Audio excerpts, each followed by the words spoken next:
Good evening, everyone. Welcome back to RPG A Day 13. I'm John, and today's prompt is an evocative environment. Uh, this prompt is asking us, really, it's asking for GM advice. What makes an evocative environment in RPGs, or tabletop RPGs, or really any type of writing. Um, that comes down to description. Any environment can be evocative. It can be, this room I'm in. Uh, you could, with the right set of words, you can make it evocative. Now, I probably wouldn't do that. This room that I'm in, this is my office. Um, it's very mundane. But in order to make it a bit fantastical in a game, you want to start kind of throwing in some things. Maybe, um, throw in little hints to what's going on. Maybe there's a ghost in this room, so you start seeing, some strange, my map of Arkham there kind of tilts a bit. Or maybe it's straight and the wall is at an angle. Um, the air conditioning's going off. And it sounds a bit more, instead of it kind of just sounding like air, the air has a bit more of a gelatinous sound, like almost like the air is being pushed through like jello or slime or something of that nature.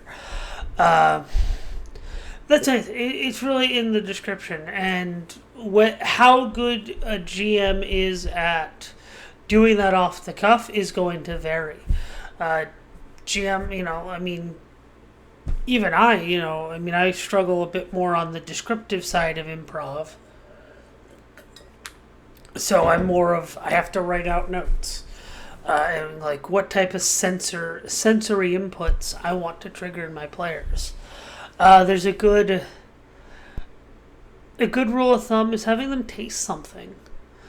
We don't often do that. I mean, we're very visual as human beings. Our eyesight is our strongest sense. But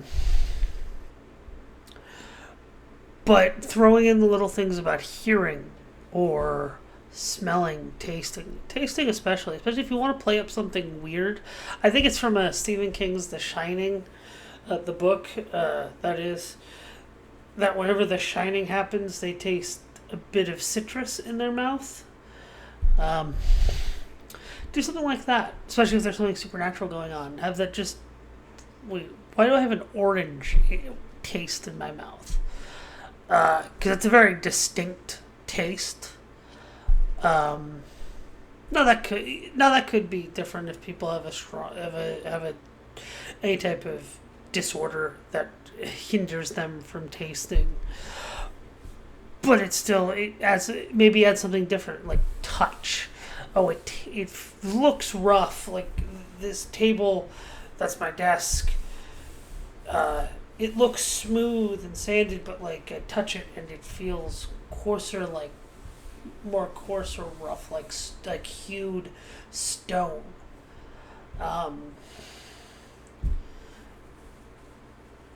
Those are all kind of more horror type scenarios, like if you want to play with people's perception in horror.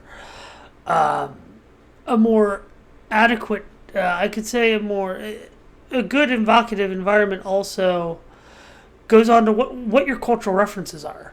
What books have you read? What media have you seen?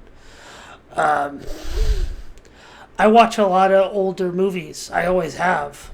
So I've watched anything from silent movies, like Metropolis to Frankenstein to the Hammer horror movies of the 60s. So I have a very wide range of things I can pull from. When I say someone looks like Peter Cushing in Frankenstein, like that's a very distinct look. Or I might start describing how Peter Cushing looks in that movie. Or if I say, oh, well, he's kind of hunched like this, and he talks, oh, yes, mister, yes. You kind of get more of an Igor or, kind of look or vibe from a guy. Or if I stick to, those types of impressions can work.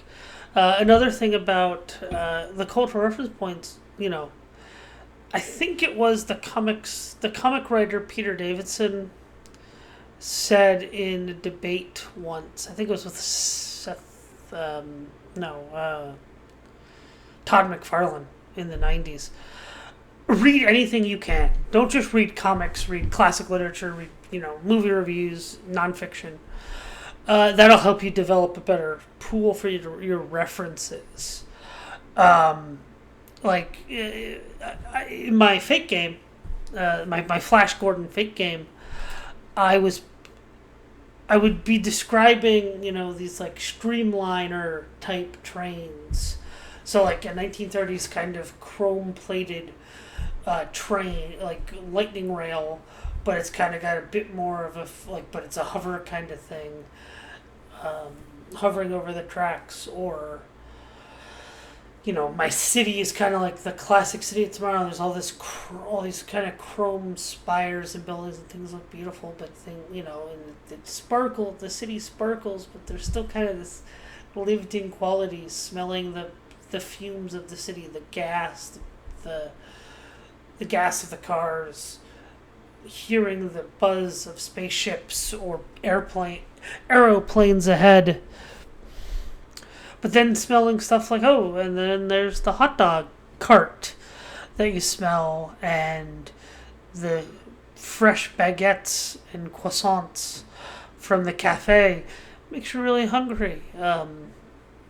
In that same campaign in this particular city that they were in, Imperial Center, I kind of described it as the Champs-Élysées in France. Now, I've never been to France. I want to. But I've seen pictures of the Champs-Élysées and how it's this long stretch of road with the Arc de Triomphe there. And you just kind of go with it. It's a big tourist destination. Kind of just go with that. And it's neat. And then that kind of then keys into we're in like a nice, well-to-do tourist area, and then you go into more of the seedier sides of the city where things are darker, not as much affluence. You don't really smell the fresh bread of the cafe. You're hearing a lot more of the rowdy bar crowd. That, like I said, I hope that gives you a good example of what I'm talking about evocative environments.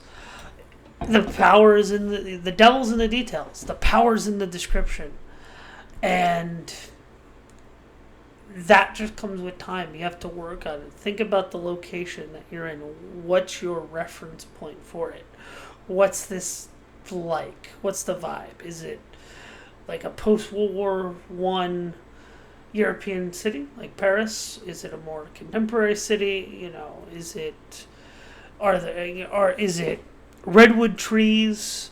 That's the thing with me with all my elven, sylvan type forests. They're all redwood trees. like I'm always doing redwood trees. I guess it's the Dragonlance influence for me. The Valenwood trees. Oh, so they're like redwoods and the tree houses and everything. Probably also why I always liked Endor in Star Wars. But yeah, all these cool things. Description is important, and that'll lead to evocative environments, and it adds a little bit of world building. And also, don't be afraid to let your players design things too. In one of my most recent games I've been running, it's been a system that me and my friend Ryan have been working on. It's still in kind of alpha testing. It's been in a campaign setting in a world that I've been writing, a sci-fi world. My Fate game took place in this setting. It was just a different planet. And I basically, here's the setup. This game that I'm currently running is set on Earth in a hypothetical 25th century,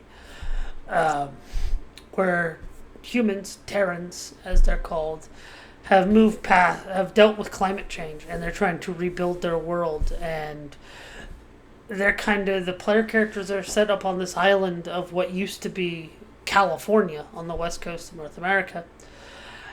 And I had the players kind of create some things. What's their town like? What's some of the local denizens of this island like? And that I'm just kind of drawing from and helping them. I mean, I just had a session last week with them where they had to fight off fishmen, they had to rescue a downed ship, fight off some fishmen, and then had to fend off a plane from this group called the Air Economate, which, one of the men of the Air Con, who may or may not have an underwater aircraft carrier. And that last bit, the underwater aircraft carrier, a submersible aircraft carrier, that was purely what my players came up with. So when they eventually get to that, and I made a note of it, when they get to that, there will be some fun, talking about how it's all huge and all pressurized, and they hear all the noise of the pressurized cabin and the noise of the aircraft. That'll be fun to talk about going forward. But yeah, evocative environments are at the core of our hobby as a game master, as players, and that goes with description. In letting yourself, let your imagination unshackled a bit, developing something truly memorable, and also letting your players in and contributing where it's appropriate, and you, as the game master, feel comfortable. Anyway, thank you for watching this video.